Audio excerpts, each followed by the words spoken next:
me, just the one and only Paul Friends, welcoming you to Starfleet Universe On Call. And tonight we've got me. Russ is not here. Barry's late, but we shall continue on. So tonight, actually, we had planned on. I had planned on first getting Barry's views on the Vudar tournament cruiser, which I guess it will just have to be delayed until he actually is able to show up, which is fine. We can actually put that off until another point in time. So, obviously, we have Cubs Log number 54 coming up. That will be and a nice new addition, new fiction, some updates on some updates, from the different parts of the SFU universe, whether it is Acta SF or it is Starmada, or some new ships for FedCom, because I think we mentioned those on the podcast around 3 weeks ago when we got sidetracked by actually it was 2 weeks ago. Yeah, we got sidetracked by Gary, which is fine. I think it was a good discussion about Cubs Law 54 and some of the history of obviously the Starfleet universe itself, and my opinions on some of those things. Of course, if you weren't interested in the history of Starfleet universe and more interested in tactics and ships and things like that, which is and we will be doing that. I know some of you out there want just to see games. That's all you want to see, and you don't want to actually that's mainly the people in the YouTube channel. They say, "Oh, this should be just for promoting, Starfleet Battles." At least that's the way I'm reading it, guys. If I'm reading that wrong, please tell me, because that's the way I read it. I read it as you want basically just see live action SFB. You want me to record it and comment on it, and basically have it like every other board game, not podcast, but board game event. Which, to be honest, as I've talked about this before, but I'm gonna bring it back anyway. Which is, yeah, Russ, you're actually here, and let me do something for you, which is, I'm not sure how you're listening. Recording started. And please ignore that. I forgot to do that part for those people on the talk show. So people on the talk show can now hear me. Obviously, Russ is one of those. That's really weird. But anyway, didn't see him participates, and I know Russ is in the channel. I should have seen him. I'm assuming Russ is currently listening on the Twitch, which is fine. If he wants to actually see my lovely face and hopefully not throw up, he can see it there. But that's great and all, but I know you guys have seen me do basically game reviews, mainly my own games, in the past, games that I've recorded, and then what I do is I crank that sucker. I crank that sucker to be 4 times the normal speed. Because normally turns take a while to play. They're not, for I think the non-SFB person, they're not really, really exciting.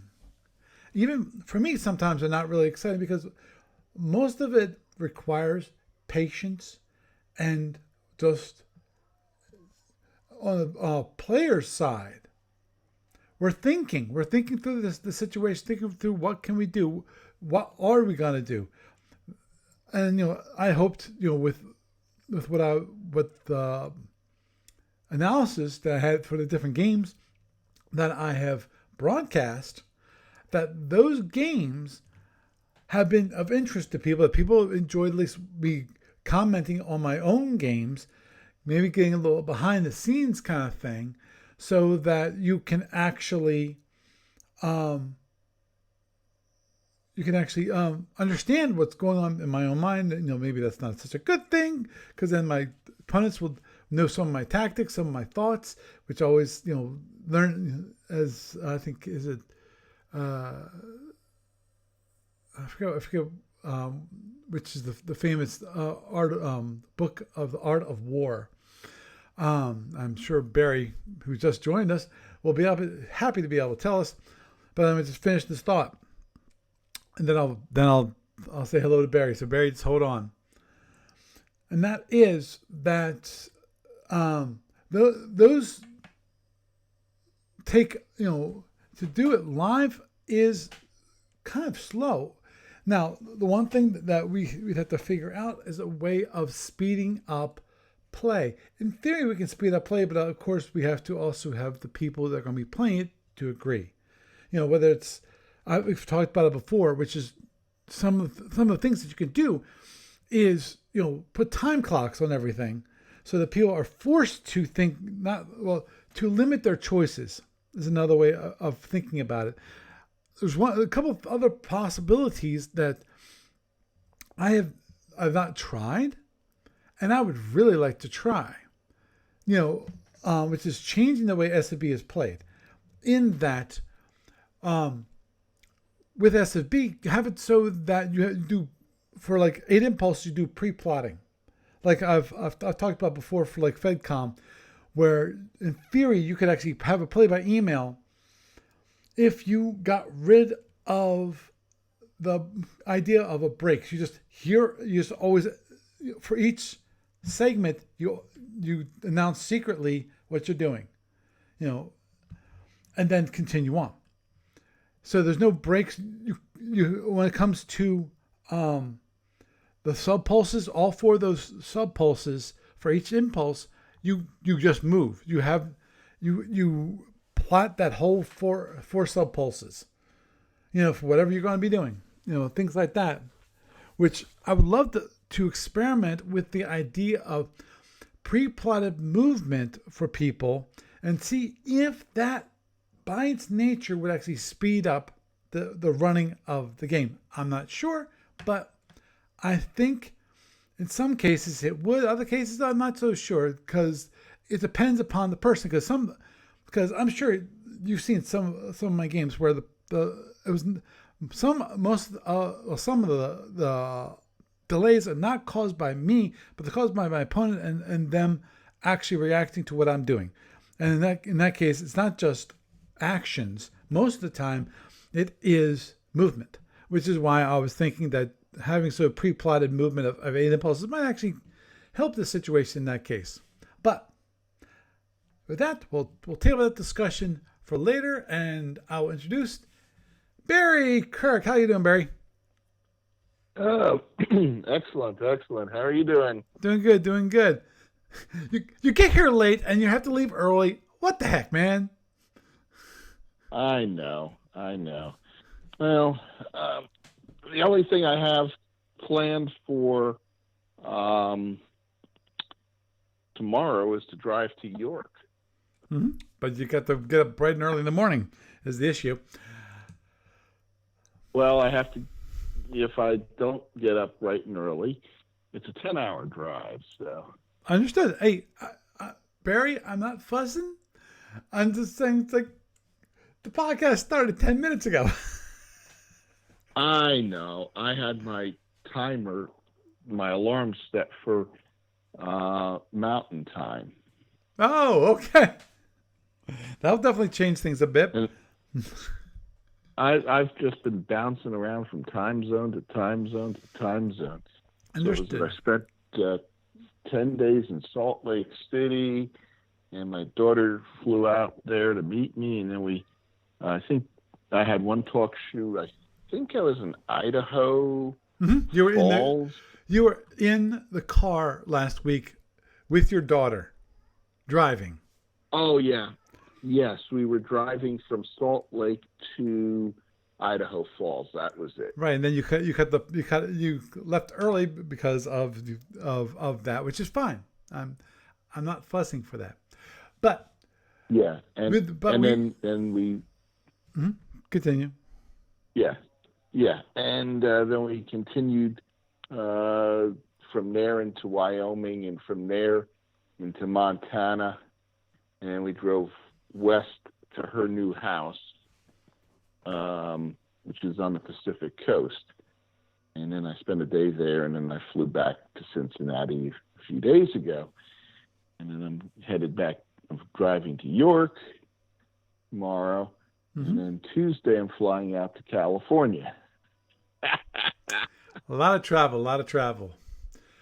Please stay safe, my friend, with all that traveling. Thank you.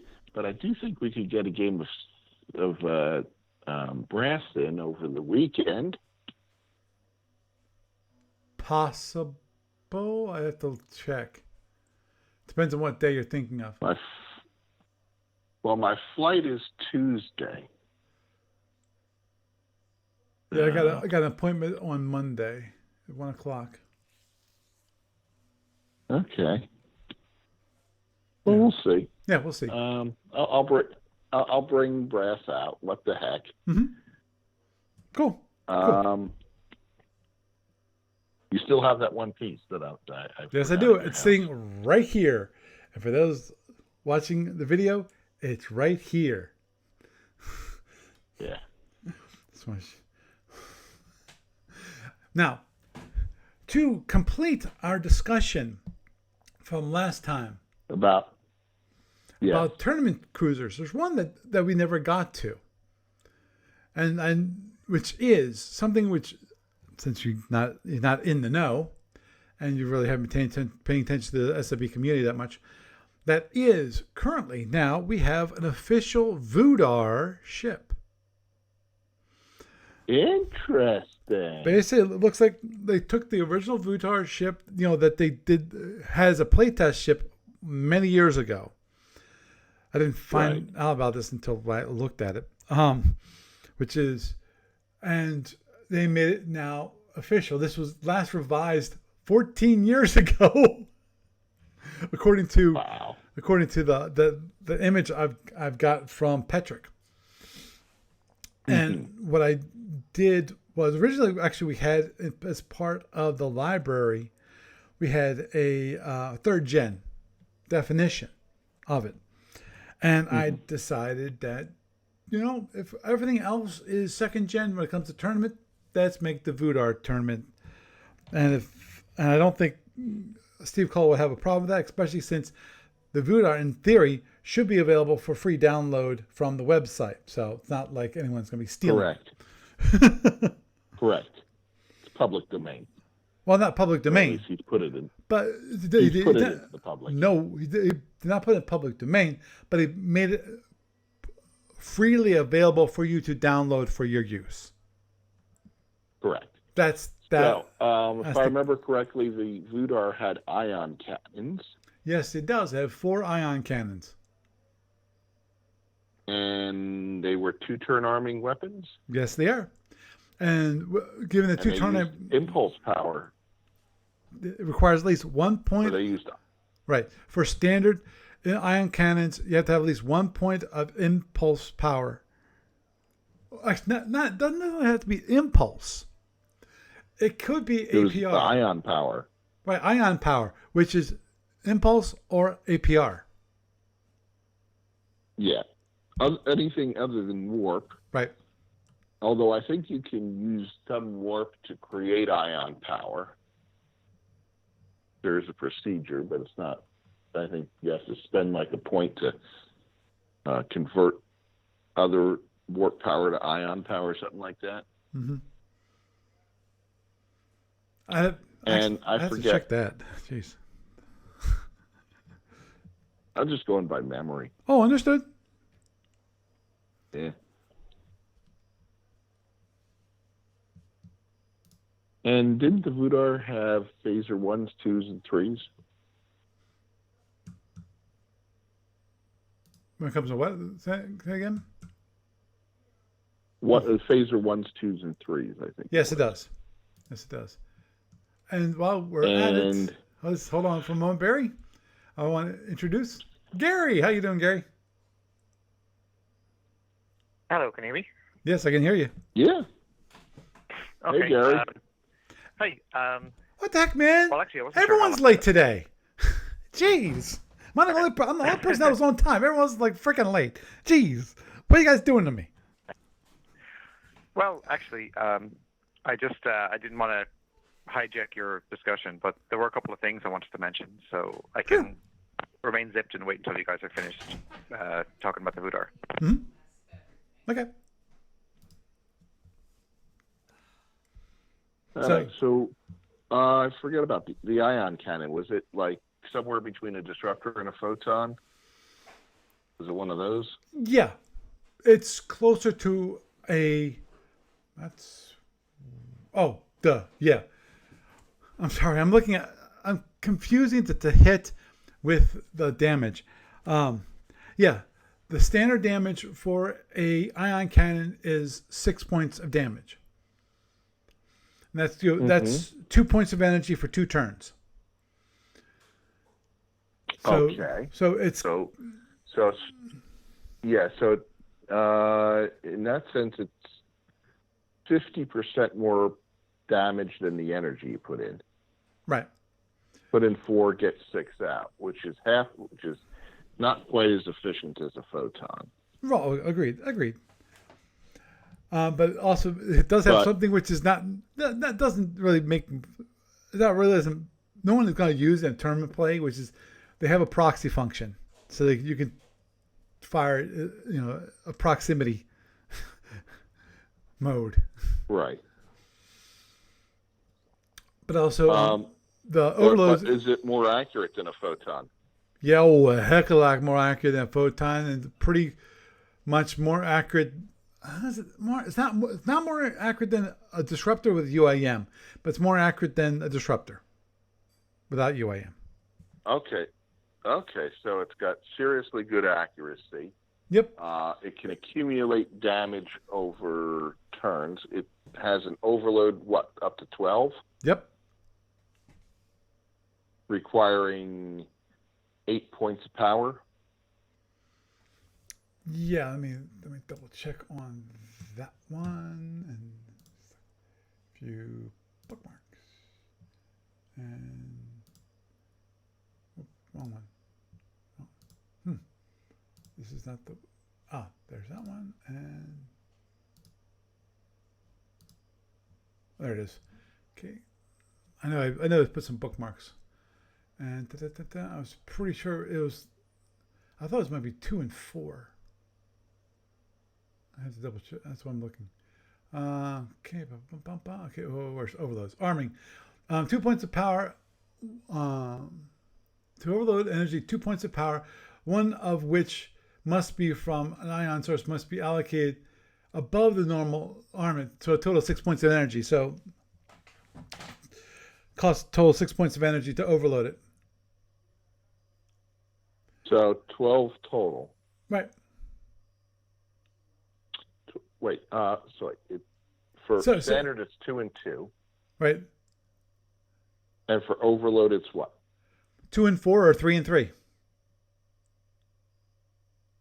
Okay. And the overload does double damage? Mm-hmm. Okay, so it's more efficient power-wise when you overload it. Right. Versus, And the one thing you should know is that it uses 2d6.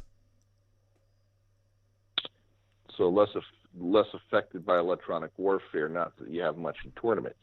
So for 6 points of power, you do 12 points of damage. So it is as efficient as a photon, but then much more accurate, but less total damage. Yep. Okay.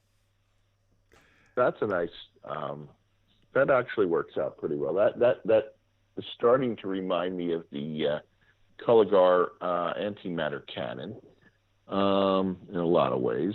Mm-hmm. Now, there's one other tertiary system, Yep. and I forget what that had a lot to do with affecting the. How did that work again? It was the ion pulse generator. Yes. And in tournament play, you cannot use it in jamming mode, but you can use it in pulse mode, the defensive mode. Right. So it's called defensive ionic wave mode.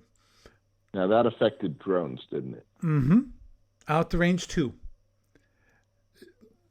The amount of damage is equal to the amount of power you put into the generator, which can be up to a total amount of 4 points of energy into the pulse generator.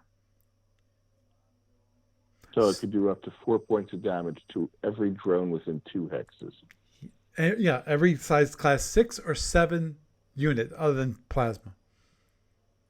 Right. So fighters, shuttles, and drones. Oh, nice. And it just generates a pulse. Is there a capacitor or? Ooh, that's a good question. I don't remember that. Give me a sec here. Because I did. During allocation or reserve power. Capacitor.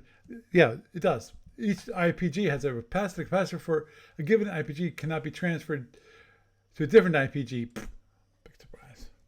And since we're starting at web size 3, it starts with 4 points of energy in the IPG. Mm-hmm. Okay, so basically it's a really good anti-drone weapon. Mm-hmm. Yeah, so if there's a scatter pack coming in, it can basically say, take it out. Yep. And then use one P3 to take out any remaining large drones. Mm-hmm. Which it has one left side, one right side, phaser 3s. Mm-hmm. And then you have the 2 rear phaser 2s, which are left rear arc and right rear arc. Sorry. Yeah. Right plus so right arc plus rear arc, and so forth. Right. But basically use the pulse generator and then range 2, and then anything that survives that you fire one P3 at and it's gone. Exactly. Well, any drone, yeah. Mm-hmm. Any drone. Obviously. Any drone. Yeah, well, it's actually even a shuttle. Even a shuttle. Yeah, shuttle, because shuttle takes 6 points of damage. Now, right. Fighter's a little different, though. Yeah, but how many pulse generators does the ship have? One. Only one. Which is more, and how often can it be fired? Ooh, I got to double check, but I'm pretty sure it's just once per turn. I don't think there's a delay. Okay, capacitors and in defensive mode. Okay, pump. Yeah, whatever.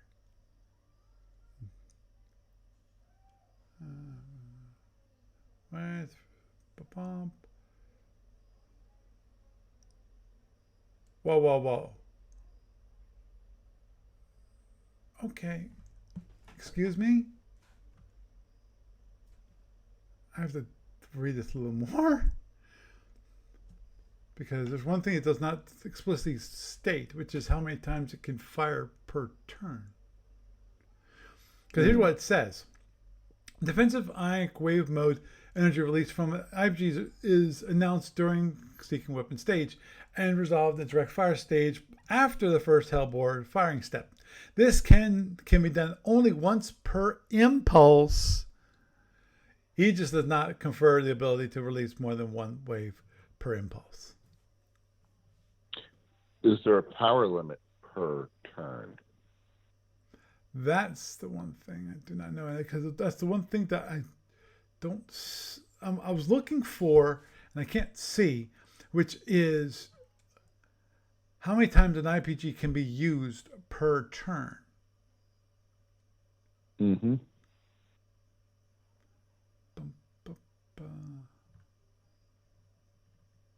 Energy modes. Okay, I want 2 modes. A burst. Cannot simultaneously operate in both modes in the same impulse, but can switch between 2 modes impulse by impulse, subject to the limits of the power in its capacitor.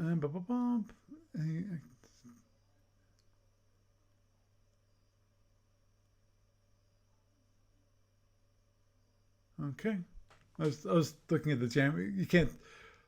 You have to cancel the jamming mode if you want to do a ionic wave. Right.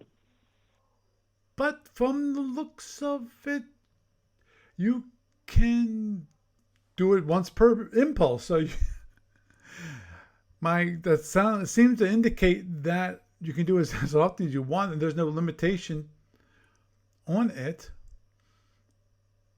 So On how well, obviously, so you could use the capacitor, recharge from batteries, and use it again. Yep. In the same turn. Yes. Wow.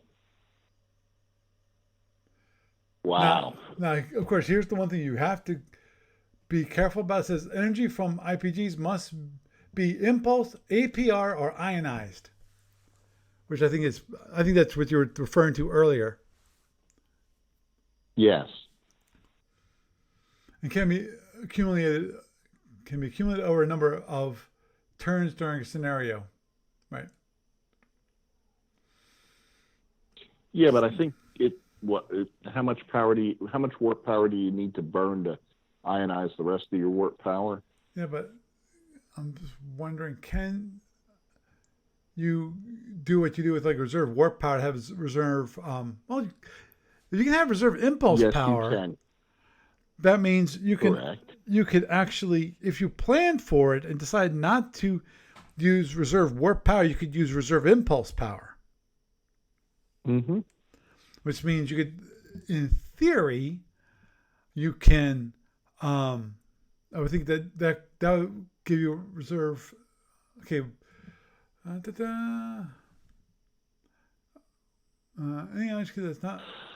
It can be ionized. AWR. Regards to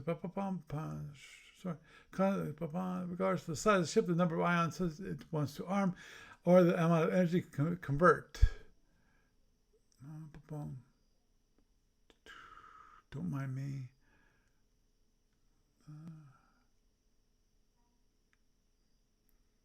Right.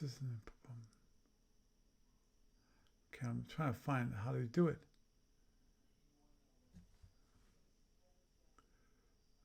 Okay.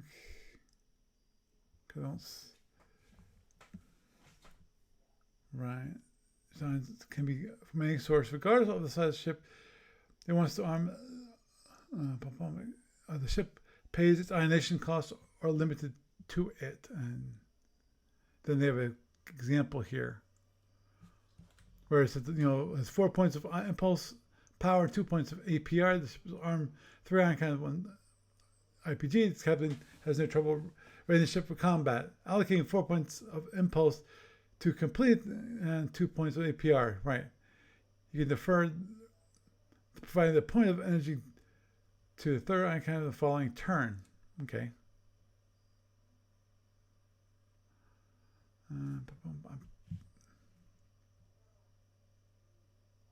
Okay.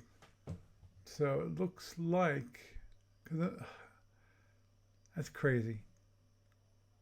And that the rules don't state itself, but it's shown in the example. To fully recharge the RPG with 4 points, each of the ion kinds are required. The captor decides that he will ionize power from his warp engines. To do this, the ship pays an additional 0.5 points of energy.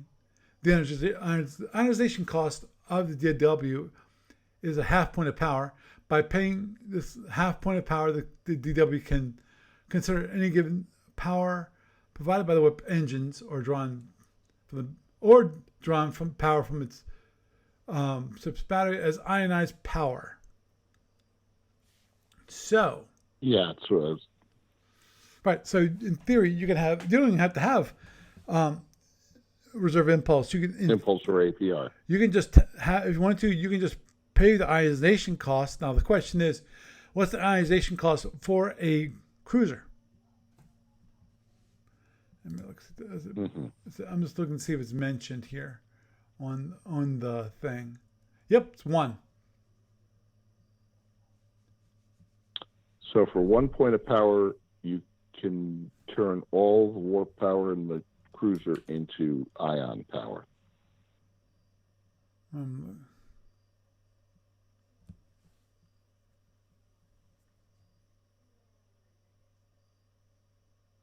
Yep.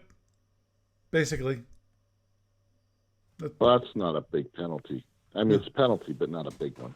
Yeah, but I'm glad it has that ability. Oh yeah. Because otherwise it would. I'm pretty sure I think they might have added that after it kind of became obvious that if all your impulse engines were gone, you no longer had ionization. You couldn't fire your weapons anymore. It's kind of pointless. So. Yeah, it made hit and run raids on your impulse and APR is really attractive, and of course you can run out of power for your weapons real quick, even with an undamaged ship. Oh yeah.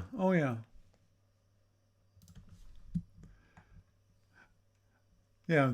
It has 6 phaser ones, so it's not too bad when it comes to phasers. 6 phaser 1s, 2 phaser 2s, and 2 phaser 3s, right? Mm-hmm. 4 ion cannons and 1 IPG. Yeah, it's actually a little phaser light then. Oh yeah, but it's not awful when it comes to at least when it comes to phaser ones. It's not like a Romulan. It's not that bad. Yeah. But it is a little light on the phasers. But the PPG helps a lot. And what is the PPG destroyed on? Hopefully it's something hard to hit like Flag Bridge. An IPG? Yeah, IPG.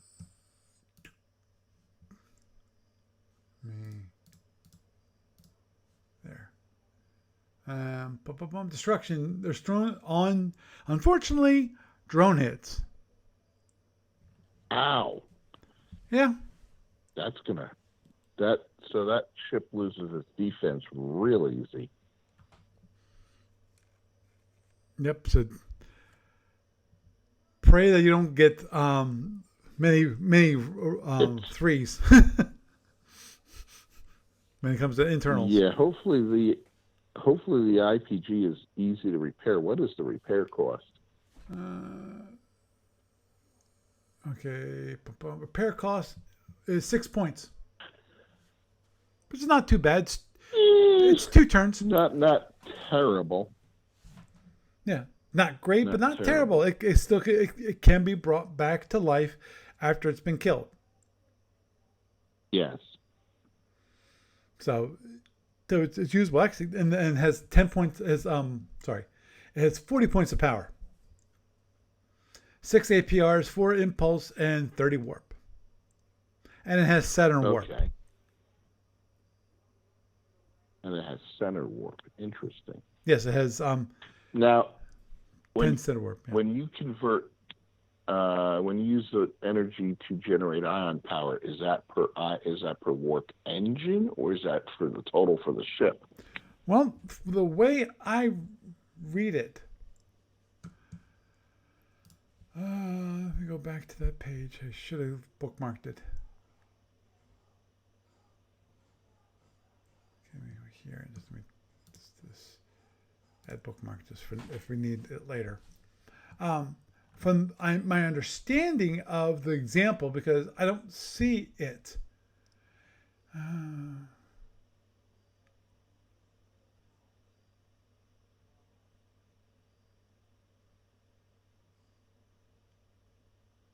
Yeah, because it doesn't say. It says, is any energy that's not ion energy given can be ionized, blah, blah, blah, blah. The cost any given ship pays to ionize energy will be noted on the SSD as a separate line. The energy used to ionize energy can be from any source. And from my understanding, from the example, you paid the cost once, and that will ionize all energy on the ship. So it says by in this case, in the example for this DW, by paying this half point of power, the DW can consider any given points of power provided by the warp engines or drawn from the batteries as ionized energy. Mm-hmm. Paul, my reading of that is, well, I was trying to make heads or tails of that section as well, but the impression I got is that you're only able to produce the ionized power at the point it's being used. So either in energy allocation, if you're trying to actually arm either the IPG or one of the ion cannons, or if you have reserve power, and say you've got 4 points of power in your battery, and you use one of those 4 points for a heavy cruiser to potentially ionize the other three, but then you don't necessarily, you have to use the other three, at that time, because they don't stay ionized, if that makes sense, from what I gather anyway. Okay, so you have it at EA, and you have it when you use the reserve power, and of course the capacitor can store it as ionized, but that's it. That makes sense. I knew there was another limitation, so it makes it a little trickier. Of course, if you had reserve impulse, then that's ionized by itself, right? It should be, in my mind anyway, because impulse energy is ionized energy.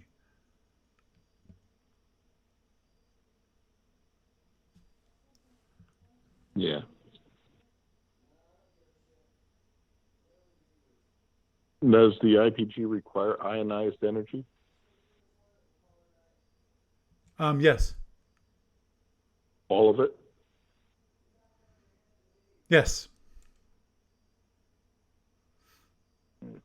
So in other words, you could, fire it twice. Do 2 pulses right in one turn. And you can fire it on impulse 32 and fire it again on impulse 1. Yep. You can fire it every impulse. Wow. Yep. You just can't, even with Aegis, you can't fire it more than once an impulse. Correct. Now, using it to generate electronic warfare is not allowed in tournaments. That is correct. Okay. And I remember having a discussion at one point. I think I sent an email out to Steve saying, well, that might be something that they might want to reconsider. Understood. But I don't think I ever got over it. I think Steve said no. Yeah. Well, the thing is, obviously, okay, I feel pretty confident Patrick didn't get enough playtest responses on the Vudar, but I'm willing to bet that he did not. He said, let's add it, give us more, add a little different to the tournament. Change it a little bit, and hopefully have some people try it out. And if it's considered weak, which sounds like you think it's considered weak, that means we can play it and see how weak it is. because if it's playable, and it won't obviously, if it's weak, it can still be in the tournament and not affect it. It won't ruin, quote unquote, ruin the tournament, but it will at the very least allow more people to play test it, encourage more people to play test it. Right.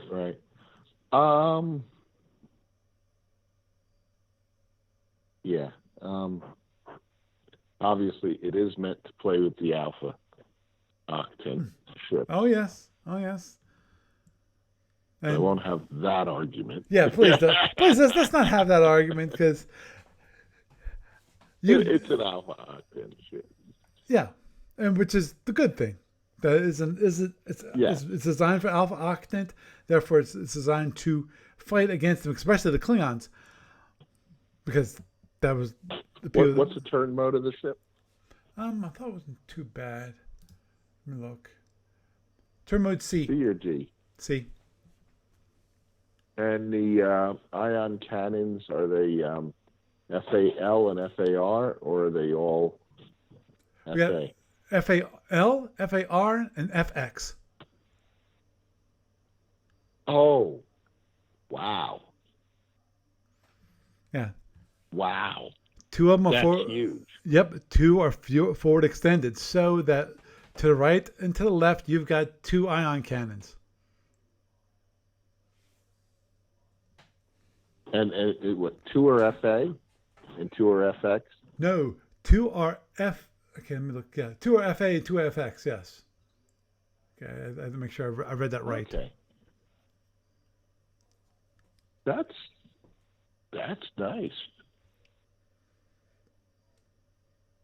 Oh yeah. That's actually pretty nice. Yeah.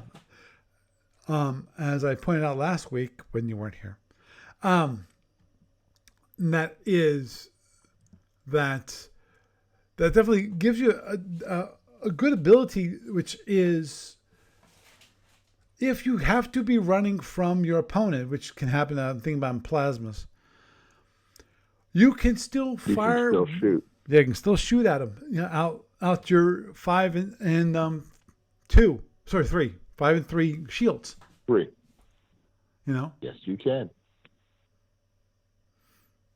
Yeah. It almost makes it Fraxian. Almost. Not quite. Yeah, the fracs or something else. Oy. Yeah. Well, anyway, at this point, I think, Gary, what did you have to say?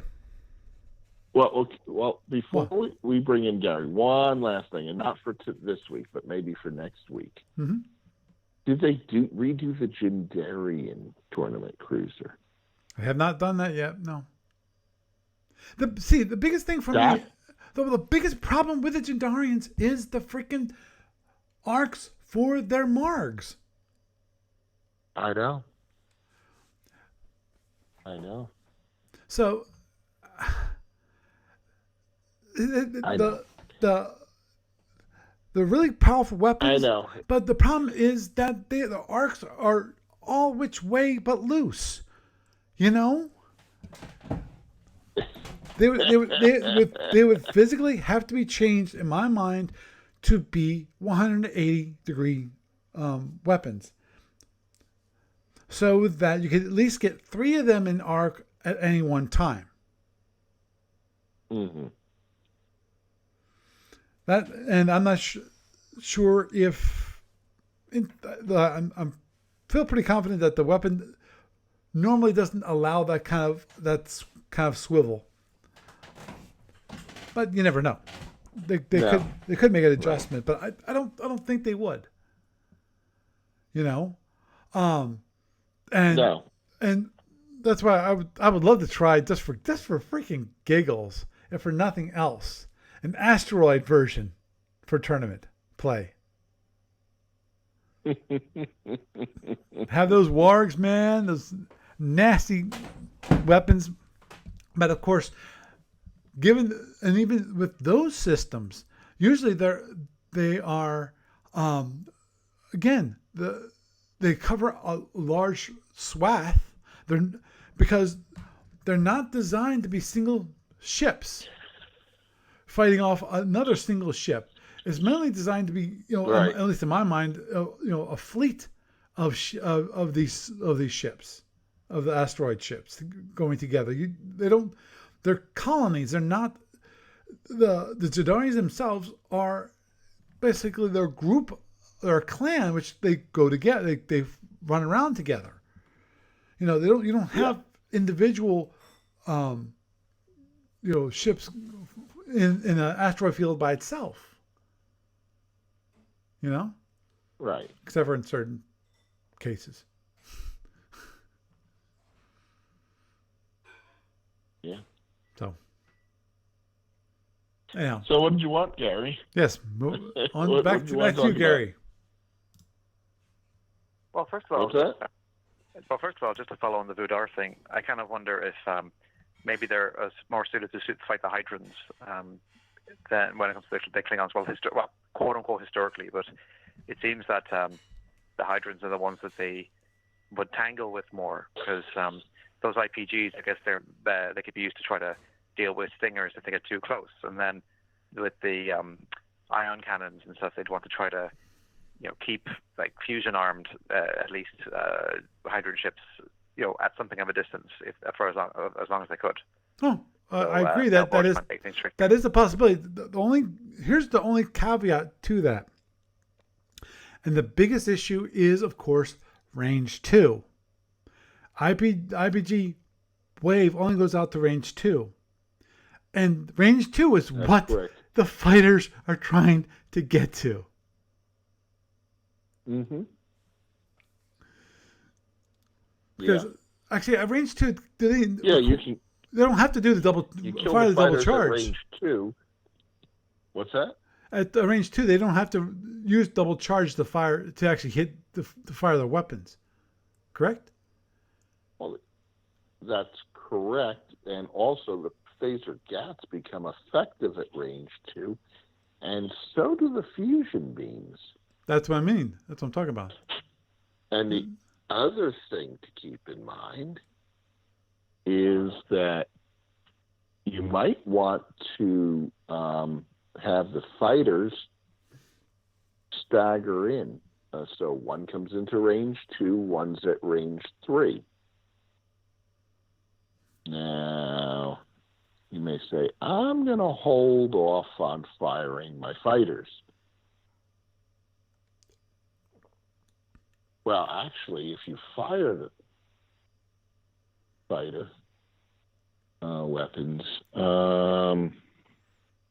you fire the fighter weapons, and now it's like, okay, if you didn't fire the IPG, well, you got one fighter off at a decent range. Now the next fighter comes into range.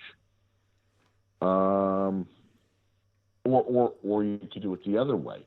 You can say, oh, I'm going to hold off on the one at range 2. And now you say, okay, next impulse, I have a fighter at range 1 and a fighter at range 2. Now I use the IPG to hit them both. Okay, but one of the fighters got to range 1, which is really deadly. Right, and the big question there is, from my mind, is would the fighter even really allow itself to get to range 1 at all? Because I would think they would want to get range 2 and then run away at that point.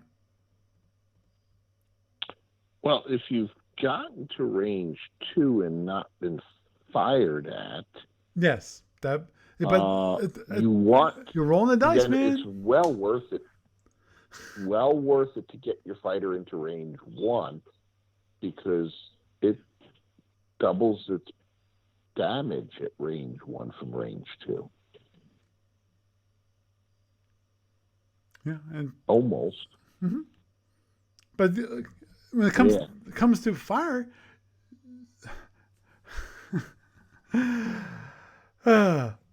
like for range 2, okay, what will happen?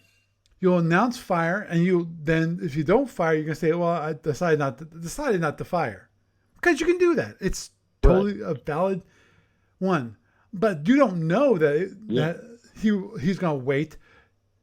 So you most probably the fighters are gonna fire at range 2, because if the fighters, trust me, if your fighters ever get to range 2, you're firing, man, because you're afraid they're gonna go poof in a cloud of dust. Whether it's the IPG or just phasers. You know. That's why normally they don't get into that range. And they'll be at like range somewhere between 3 and 10, where they have to use the double charge to fire their fusions and still, fire them on the ship and then, land again on the hydrogen ship and recharge. Right. But the other thing is that if one gets to range 2 with 1 and then fire it, and then the next impulse, the one hets and tries to run away, and the other tries to get to range 2. No. Unless it can... Well, the question is, would the hydrogen do that? As a hydrogen player, would you want to do that? You've gotten to range 2, you've unloaded, you want to het and run away. Because you don't want to have 2 fighters at inside the IPD range at the same time. Mm-hmm. Or even within phaser range. Because 2 phaser ones at range 2 can obliterate a fighter. Usually. Mm-hmm. Certainly they'll cripple it. Guaranteed. But it's not a guaranteed kill. Yeah, guaranteed crippled. Well, not guaranteed, but it's close enough to guarantee it's. Yeah, the only way to not have it crippled is if you roll 2 6s. That cripples it. No, it doesn't. 7 cripples it, not 6. Does. Yeah, but at range 2. At range 2. Yes. Yeah. Range 1, that's a guaranteed cripple, because minimum 4. Yeah. Right. And any hydrogen, and if you're a hydrogen player and you want your fighters to get to range, any of your fighters to get to range 1, it won't come back. It's dead. Yeah, but at that point, it's done so much damage that. Oh, agreed. Yeah. That's why Sandy Hemingway called them roving nuclear space mines. Yeah. What was that one graphic of 2 fighters unloading on a D7 at range 0? Yes. I remember seen that graphic. Yeah, I remember the quote unquote poster that was in the captain's log. Yes, that was a cool one. Yeah. So, anything else, Gary? Well, of course, if you want fighters that do actually turn into, exploding ordnance, then you could have a look at the Borak. Which brings me to this month's Shapeways launches, because I don't know if you've talked about it. Well, no, I have not in the podcast. But this month's upload includes 4 Borak ships and also 4 Paravian ships. Mm-hmm. I like the Borak, but I tried playing them, and they're just they don't have enough energy. They don't have enough power is the problem.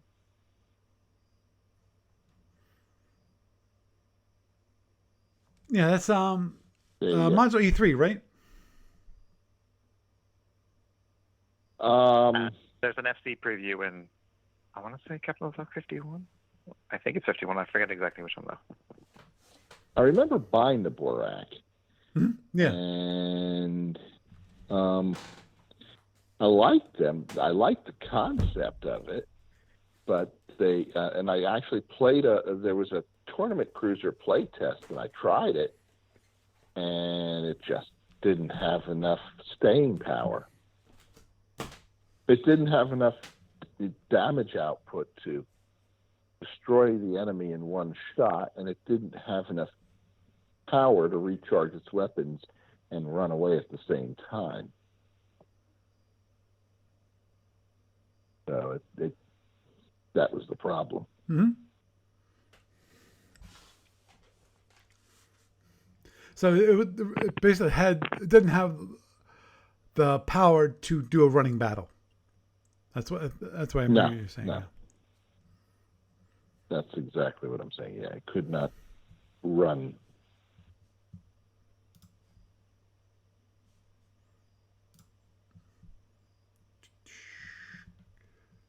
So. Where's hate this. Oh, I know why I'm looking the wrong topic. There and there. Yeah, because if you're on the actual the Shapeways ADB homepage, just click the option to switch to latest, and then it'll show you all of the uploads in order of upload. Mm-hmm. Cool. There's the Paravians. I see Gornek ships. And then the Borak.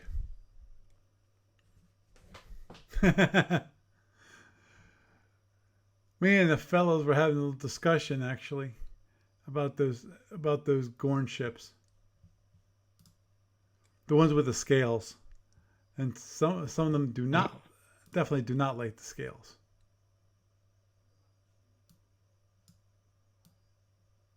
Well, that's one reason why, for certain empires, ADB made a point of offering different types on Shapeways. So, right. For example, if you want to have like a Lyran ship with Aztecing, you can. But if you don't want that, then the quote-unquote LDR version of the same ship is smooth-edged, surfaced rather.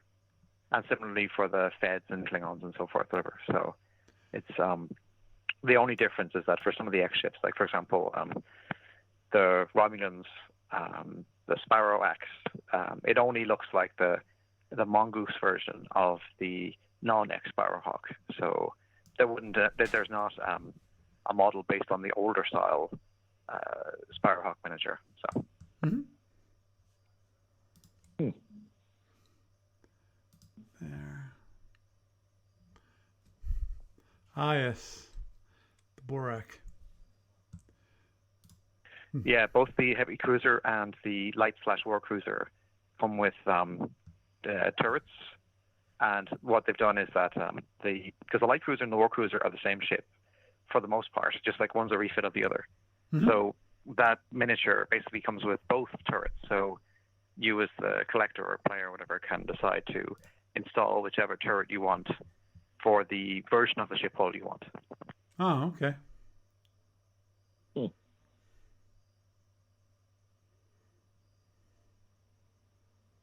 Now there is a difference because in the past there are not past already, but up to this point some of the warp ships have turrets as well, but those turrets have hexagonal slots, so you can basically match them to the 60-degree angles that you'd use them in SFV. But the Borak turrets have circular slots, so in theory, if the Borak were ever added to something like a Call to Arms, where you have 90-degree turns rather than 60-degree turns, then that is more readily usable with the miniature, you see. Understood. Yeah, I'm just reading I forgot about the history of the Borak. I'm just reading it, and they're interesting. They're a combination of early years and Module C4 at the same time. And that originally they did exist in the early years, but then they were wiped out by the Hydrans. But the Hydrans continued to use them in their simulators, i.e., they're also a simulator race. So the real race, a real empire, and a simulator empire too. Kind of like the Paladine, because they had real ships until they were conquered by the Lyrans, but then the Lyrans decided to continue developing simulator Paladine ships so that they could use them to train future generations of Lyran command officers. Mm-hmm. Makes sense, yes. I didn't even know about the history of the Paladine because,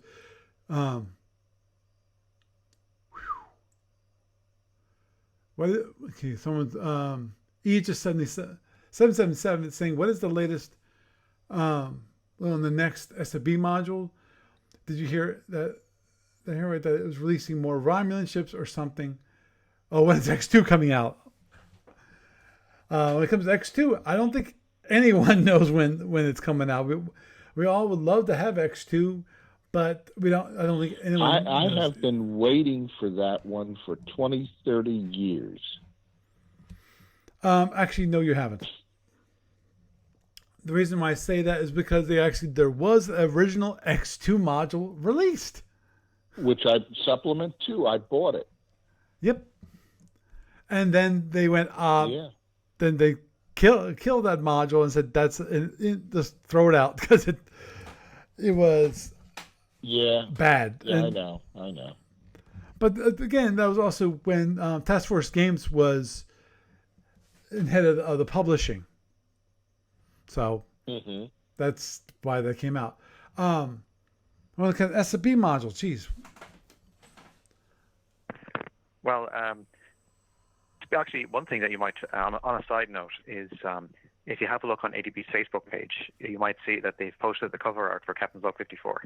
Yes, But when it comes to SFB, I think we might have mentioned it a few weeks ago, but there was talk on the BBS about there's like they're calling it Module R4T, which will include new Tholian ships. I'm hoping it'll include some ships from Draco as well, but we don't know that. Right. And also Shadow of the Empire, which is basically going to be supposedly what the Romulan ships would have looked like had the Romulans figured out warp by themselves. Huh. That sounds interesting. So there's going to be a new R module. Is what you're saying. Well, I don't know if they're going to be. I guess we'll have to wait and see what ADB say about them. But I'd be surprised if they were full-size ones. I mean, they could be. Maybe they might not even be as big as Module C3A. I mean, maybe they'll be more like. I don't know. We'll have to wait and see. But they could be like half or quarter sized each. I mean, maybe they'll be like almost like the equivalent of like an FCE pack or something like that. But like I don't know if I'd see 64 ships, but maybe 16 or 32 or something. But I mean, it's not my call to make. But we'll have to. I guess they'll talk more about them once. Captain's Log 54 is out the door. So we'll have to keep our eyes peeled. Right. Yeah, I got something I gotta send off to. Yeah, I got all my articles done. Yesterday, I think. Yeah, I'm pretty sure it was yesterday. I finally finished sending in all my articles. I was hoping to find it on non-Facebook, the Captain's Log cover, because I'm not logged into Facebook at the moment. Okay. Yeah, usually like when they have them, they post them onto the BBS topic, but I guess I don't know if we'll do that later or not. But for now, at least, it's on the FB page. Aegis 777 on Twitch is just mentioning how much they realize how much they would prefer not to waste time on more of the same Empire ships. But he says, please put out X2. It's infuriating. I understand that your issue, Aegis, and the biggest issue is just the amount of work that's going to be required to get X2 in. I'm not even sure if ADB has a clear picture of what X2 is going to look like especially when it comes to the systems. Because obviously when it comes to X2, it's going to require improvements to many of the systems that are part of the ship, of the different ships. The weapons will have to be modified, if not, obviously, probably maybe a little more powerful. But the question is, will they still function exactly the same way? My guess is no. Like the photons, they might be now single turn arming weapons. This might still require warp, but they might work a little differently. For all I know, they might decide that the photons are now going to have a seeking weapon mode which is the only reason I even bring that idea up at all is if you've ever seen some of the Star Trek movies where you see the photons going off, the nice twinkly star from the Enterprise and going off and actually going and hit the other ship, after a bit of time.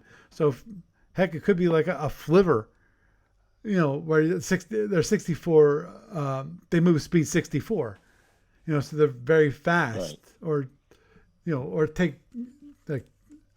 they take like one or two impulses to reach the ship. Can possibly do that for long distance firing of photons, so that you can actually get more, more damage instead of using proximity photons. I imagine that would be way too risky in the eye of Paramount to try to go anywhere near the after 1979 material. So that's not necessarily something I would expect. I mean, last thing you want is for ADV to get burned, hewing too far away from the lines that has been laid out for them. Oh, but understood. One thing I guess if we're Gary, honestly, I don't think that Paramount would care that much on that point. I think Paramount is more concerned about the look of the ships. That is their main focus. If it looks like their IP, they'll nail you. But I don't think how the weapons work, there is nearly as much concern about that. They're more concerned of the eyeballs, and what it's perceived to look like. Well, that's because the lawyers don't play the game. Yes, that's why I feel like I'm not as terribly concerned about that doing something like that and having a possible issue with Paramount, because it might still be kind of a seeking weapon kind of thing, so it's still a little different than the photons you see in Star Trek. So, But what I would actually, if we're in the wish list ticking off box section of the podcast, then I guess I'd once again think that it would be interesting to steal some of the ways that the weapons work in Federation Commander and use them as alternate firing options for their X2 variants. So, right. For example, an X2 version of an ESG could have a burst mode that coincidentally works the same way as the ESGs work in FedCom. Yeah. Then that means that when X2 goes to FedCom, it'll work the same way by default. Oh, I agree. I totally agree on definitely on that point when it comes to the ESGs. I totally agree when it comes to X2 and the ESGs and having them so they have a burst mode like that. I think that'd be great. Obviously, the other weapons, plasma and so forth, that would be interesting to see how that would change. Because as I say, I think you can't just ramp up the damage, because I think that's what ADV is trying to get away from that whole concept of it's just more powerful, because of the whole issue that happened the first time they shipped out a module X2.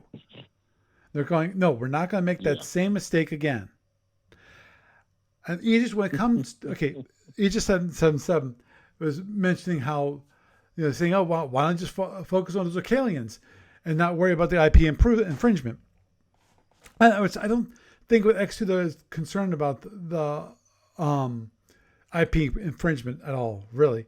But I do agree that I would love to see the Zircalians myself. The big question, obviously, there is going to be how much would the Zircalians sell.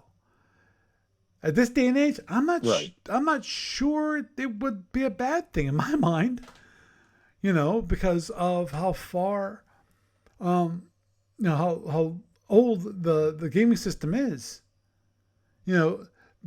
we've been sitting around for how many years now with the same old ships? And I think everyone can agree here that there is no more room in the Alpha Quadrant for additional ships.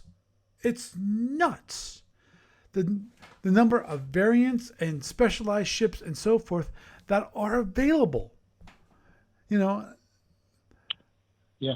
So, what's the point of adding more to the Alpha other than, people like the Alpha ships? Improving on the Omegas. I know that me and Gary would love it. I think Barry would probably be interested in it too. Playing with with new Omega ships. But the question, how will it sell? And of course, when it comes to FNE, that's going to be a big one for the Andromeda Wars, which would be interesting. Oh, that's good to hear. I'm sure Gary, you know about this.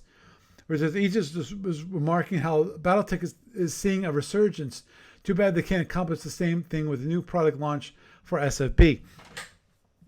I'm not sure how Battletech is doing. Gary, can you give me some insight to that? Because I know you're more familiar with Battletech and that gaming system. Well, okay, so just under 20 years ago, WizKids basically started launching MechWarrior Dark Age. That was the clicky type game that was set in like the 3130s. And they actually had the clicky.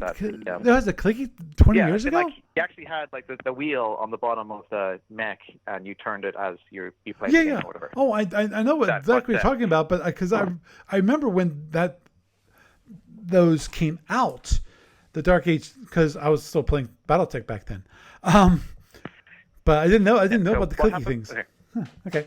Continue. I'm sorry. Okay, so the IP for BattleTech has been kind of like, all over the place. Like video games is held by Microsoft, and people have to sub-license from them to produce things like the current BattleTech game and things like MechWarrior 5 and so forth. But basically, the people who were running, like the organization that was basically selling the clicky games, was separated from the organization that was basically running the quote-unquote classic BattleTech. Right. And for a long time, while MechWarrior Dark Age was ongoing, it basically prevented a classic BattleTech from moving past the year 3067. So it took a while after the clicky game went away for, even maybe slightly before then, but classic BattleTech basically started moving into beyond 3067 up until about, say, 3085 and stuff. So in that time, it basically showed like the stuff that happened in the Inner Sphere that led to the creation of the Republic that you see in Dark Age. Mm-hmm. And also at the same time, when Catalyst Game Labs became the current content producer for BattleTech, their first opportunity to create something new that hadn't already been preempted by the MechWarrior Dark Age stuff was called the Wars of Breathing, which basically showed what happened in the clan homeworlds at the same time that the Inner Sphere was falling apart. And it was really, well, if you're a clan fan, it was really harrowing. Basically, it really made a stamp on things, and it also shook up the deep periphery as well, like scorpions, like moving to new pastures, and some of the original clans, some of the older clans being destroyed or merged or whatever. And then finally, also because basically Catalyst decided that just like the same way that if you look at the Starfleet universe, you've got early years products like Module Y2 and so forth, and then you've got middle/general warrior stuff like Module R12, mm-hmm. and then you've got the X modules like Module X1R, and then hopefully in the future we'll soon have Module X2. So similarly in Battletech, what they've done is that they basically created 6, although we're on the verge of a 7th, eras, and they've done like dedicated source books for those eras. So for example, there's really detailed books looking at the Star League Civil War and like the Amaris Crisis. Actually, they had to do 2 books for it because the Liberation of Terra was too big to handle in one volume. And there's also books that basically show like the formation of the clans and also show the first and second succession wars and so forth. So you get to see firsthand like how it all went to pot. But now the Catalyst have actually, they've been able to move the timeline past the point that was done by WizKids in MechWarrior Dark Age. So they recently did products which basically went up as far as 3145, and now they've moved the needle as far as the very end of 3150. There's a product called Shattered Fortress, which shows kind of like what seems to be the dying era of the Republic, but then there seems to be something up their sleeve. I mean, no one's entirely sure what their great card to play will be. So now, actually, what's happening is that after a bit of a delay, I mean, somewhat similar to the kind of delay that we've been dealing with Module X2, is the Battletech folks have been working towards a product called Ilclan, and based on the cover art that they've shown, it's going to involve a fight on terror between the Republic and a clan. And if the clans win, they basically become the rulers of a new star. Well, in their own minds, they become the rulers of a new Star League. And in support of this, they've basically been ramping up production of a bunch of novellas and recognition guides and various things to kind of show some of the storylines that are leading up to this big titanic end of the Dark Age and beginning of the new Ilclan era. Mm-hmm. So, because, just 1 second. There had been a hint that they were actually going to wrap up the Dark Age and then skip 100 years to the future into the year 3250. Mm-hmm. There was a bit of a backlash at the time because it seemed like it was too much of a leap forward.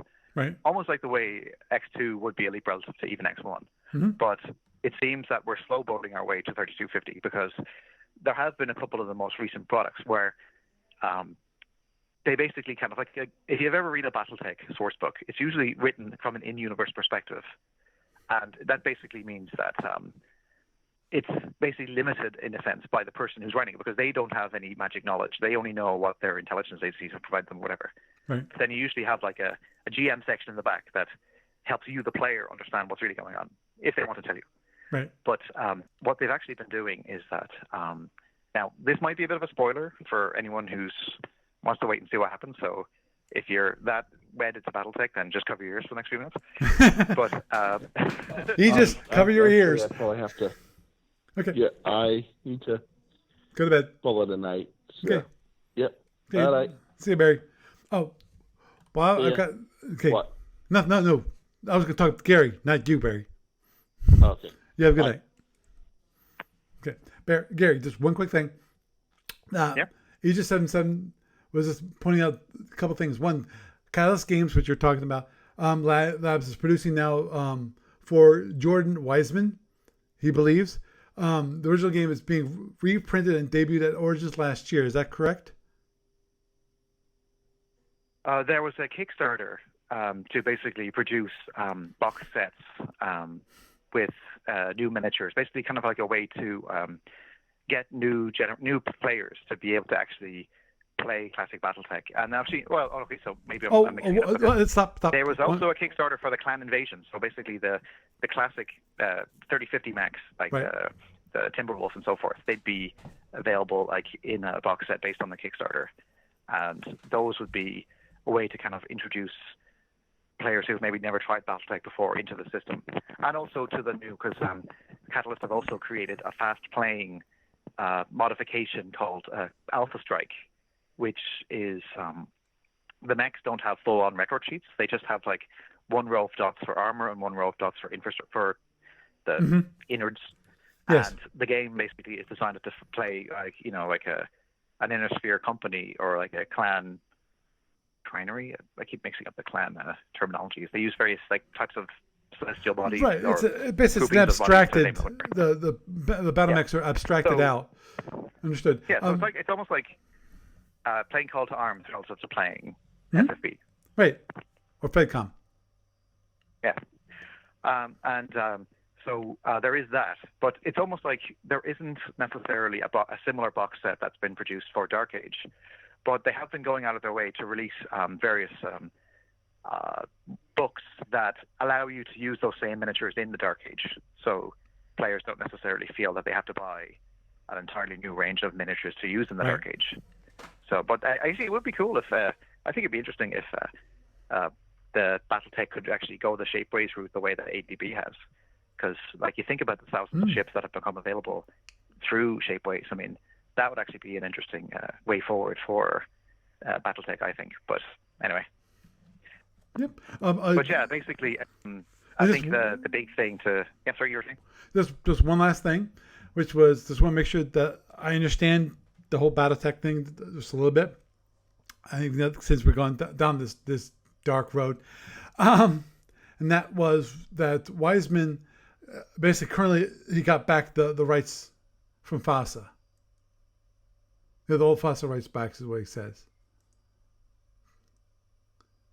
Well, there had been an ongoing legal issue with Harmony Gold regarding the quote-unquote unseen. Because, I mean, certain mechs, like the clan mechs, like the Timberwolf, were actually invented by old FASA, and they're safe to use for BattleTech. Right. But some of the older original miniatures had basically used designs that were used from various Japanese Yes, animation. that seems kind of Harmony obvious. Gold got very if you know any Japanese animation, you see them. Yeah. So what Catalyst have basically done in more recent times is two things. One is they either do, like, say for example, if you think of certain mechanical objects that have three modes, they call them lambs in BattleTech. They actually went and created Star League prototype versions of those lambs that don't look anything like the ones from those old cartoons. So those basically are safe, you know. But then more recently, what they've done is they've kind of created versions of the unseen mechs that still function in terms of the weapon suite that they're supposed to have in BattleTech, Right. but have enough distance from the unseen to avoid legal issues. And also, they, in a sense, they're basically, I guess what Catalyst are saying at this point is that these are the original mechs, you know, kind of doing the whole Jedi mind trick in terms of thinking, no, these are the mechs you're looking for. But yeah, although that's the handy thing the further forward you go in the timeline, because like many of the mechs in Dark Age, some of them were in the Clicky game and have since been reproduced in metal form by Iron Man Metals, but some of them have actually been invented specifically for Catalyst, like for their own projects moving forward. Okay, so let me see if I understand this correctly. Currently, BattleTech is still using the old molds. Was it tin or something like that? A combination. So it's melted metal that's formed into these miniatures, correct? Well, the new Kickstarter ones, they basically would use sprues that would be like new molds, but also individual mechs can be purchased in metal from Iron Man Metals. So they, as I say, they haven't gone the Shapeways route in the sense that you order a 3D printed mech. Right, but that's the point I'm trying to get to, which is basically they're not plastic; they're metal.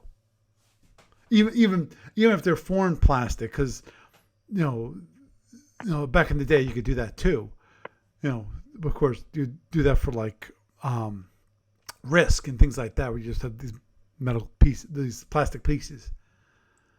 Oh well, as I say, the ones in the Kickstarter will be plastic, but the ones that you get from Iron Wind are metal. Okay. Oh, okay. So, all the ones that are being generally sold, are those plastic? Just formed plastic? Well, yeah. Basically, the main thing is that because if you're ordering from Iron Wind, they would have a lot more variation. Like, say, for example, if you've got like a Clan Omni-Mech, which has different configurations, then you can try to, see if they have the specific configuration you want. Whereas the ones that come in the new box sets, they pretty much are what they are. So. Okay. Cool. Yeah. Just one quick question, and then we're gonna for tonight, and that is, remind me, because I know you've told me this before, which is, what is the faster than light technology that Battletech uses? All right. Okay. So, actually, I never got to that spoiler, did I? Because I was trying to say, like, okay, spoiler again. There are basically hints that, like, some of these, like, clips that basically assume that some of the books that we're actually reading have actually been printed in 3250, and that the Elk Clan has been a thing for 100 years. So they basically are running a large portion of the Innersphere on that. There's like, whatever the new era is going to look like is going to be radically different from anything in the past. But so, on spoiler, basically, there's two things to bear in mind with Battletech. One is your jump ships. They have a safe range of about 30 light years on average, and then the hyperpulse generators. They're like they will send signals from one star system to another. They have a range of about 50 light years. Mm-hmm. But with the jumps, there are some ships that have these special batteries that allow them to double jump, but usually it takes about a week or two to charge the drive up to the point where it can jump safely again. Right. But with the hyperpulse generators, you can daisy chain. In theory, if you pay enough money to do it, you could have a signal basically broadcast from one end of the Innersphere to the other. But the whole thing with the Dark Age is that about 4/5 of the network has collapsed, either due to sabotage or to something weird happening in the fabric of hyperspace, whatever. And it's basically caused a major crisis across the Innersphere. Okay, and but no one's entirely sure how to fix it. So okay, so but the jumps are instantaneous. They're not like in Star Wars where basically you're flying in hyperspace, and it may take you a while to get from point A to point B. You're just traveling a heck of a lot faster than you would in normal space. yeah, the jumps are instantaneous. That's right. Okay. But once you've actually done the jump, it takes a while for your drop ships to carry you to the planet that you want to get to. Right, because you're basically where those points are is basically above or below the star of that solar system, correct? The safe ones, like the Zenith and Nadir jump points. But there are these things called pirate points, which you have to be very careful to calculate. But if you pull it off, you can basically show up in orbit of the target planet and really get a quote-unquote jump on the enemy. But usually you only do that if you're really done your homework. Mm-hmm. So it's it doesn't always turn out well.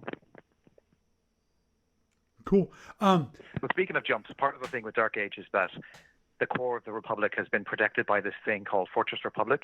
Mm-hmm. And there have been hints in recent books of how it works, but basically there's like a core area. There's been a core area around Terra where the jumps don't work, and the ships that try to jump come back like half scrambled or whatever.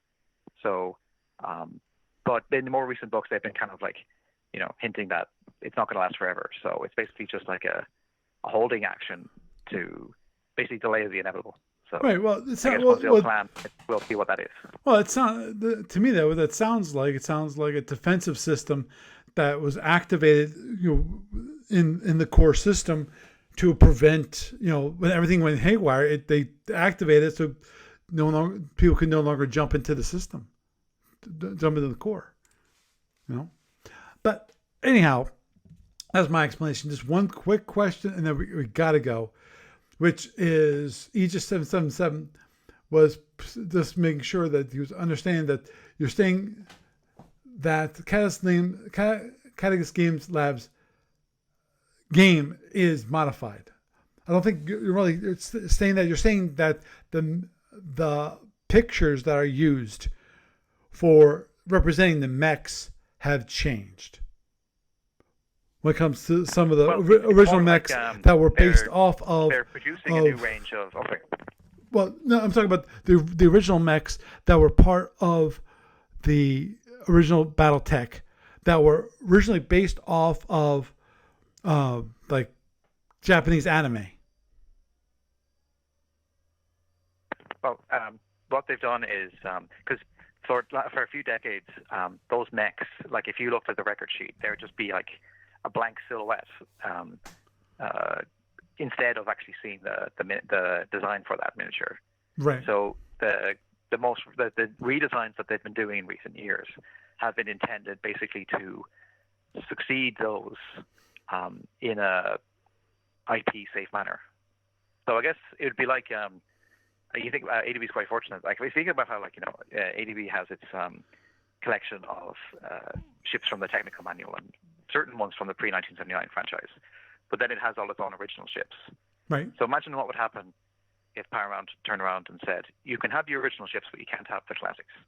And then you'd have to basically design an entirely new ship that worked the same as a Federation CA in terms of the SSD, but that didn't look like the CA. That's the kind of headache that the Battletech folks have been having, and that this new range of designs have been intended to address. Understood. It's basically but of course, I would refer to the folks at the Catalyst Game Labs because I don't work for them. And understood. Understood. A fan from a distance, so don't take my word as gospel. Understood. Too much. Yeah. What you're describing, Gary, sounds like what ADB currently has an issue with ongoing, period, which is creating new ships that are reminiscent of Paramount, but they don't ever look like the new ships from Paramount. They might. It might be similar, but not so much so that they're going to get tamed by Paramount. No. I don't know. I mean, I think it's more that, especially when you look at things like the Shapeways version of the Federation CX, I'd argue that it's based on the way the technology works in the SFU. It basically shows a way that you can turn the base ship into a new generation of ship, but going in a totally different direction from what the motion picture did with the refit. Right.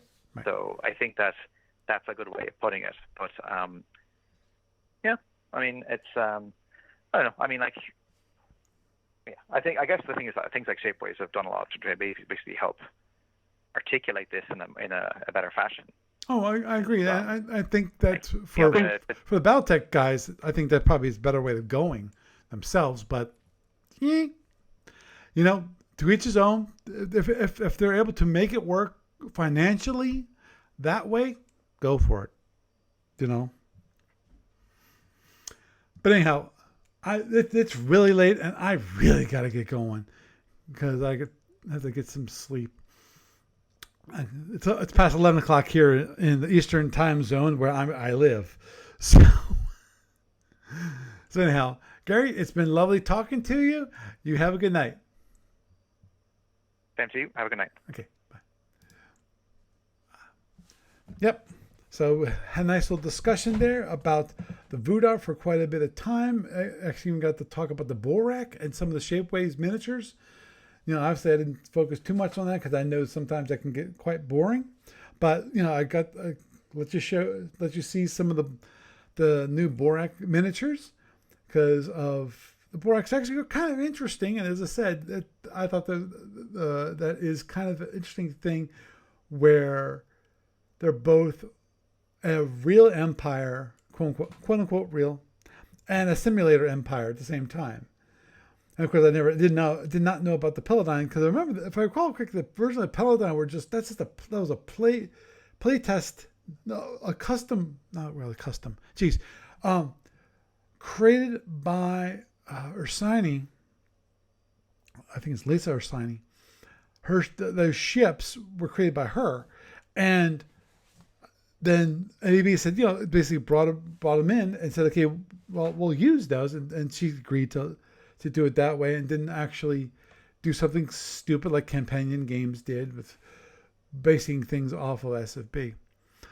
And of course, we had a little discussion there about Battletech, which went a little longer than I really had expected, but that's fine. I wanted to know a little more about Battletech when it comes to SFB and how those two old game systems, because both of them are really that old. Actually, SFB is older than Battletech. I know that for a fact because I remember when Battletech came out. SFB had already been out for years by the time I got, before Battletech even showed up at all. Was it in the middle of, I can't remember whether it was in the middle of college or it was after I graduated from college when Battletech was released. I think it was in college when Battletech was released, which means sometime between 84 and 89. So it's still very old. Anyhow, and with that, I am Paul Franz, and I bid you a good night.